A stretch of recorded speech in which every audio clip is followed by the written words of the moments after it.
Seorang lelaki warga Emas hilang selepas didakwa masuk ke dalam laut. Sejurus melakukan upacara sembahyang di tepi pantai Teluk Batik, Lumut, Perak pagi tadi.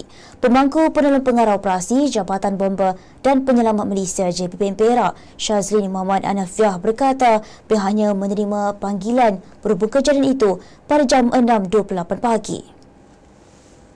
Menurutnya, sebaik tiba di lokasi, ketua operasi dimaklumkan oleh ahli keluarga bahawa mereka sedang bercuti dan melakukan upacara sembahyang di tepi pantai.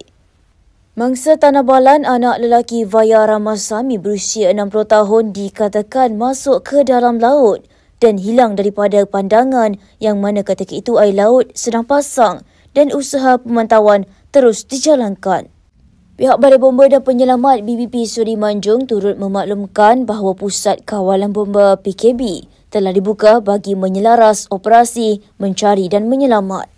Operasi pencarian dilakukan menggunakan 3 buah bot melibatkan BBP Seri Manjung, Pulau Pangkor serta Angkatan Pertahanan Awam Malaysia APM dengan tumpuan di sekitar 1 km dari lokasi mangsa dilaporkan hilang.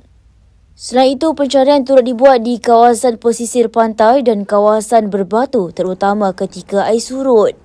Ujarnya, operasi mencari mangsa masih diteruskan.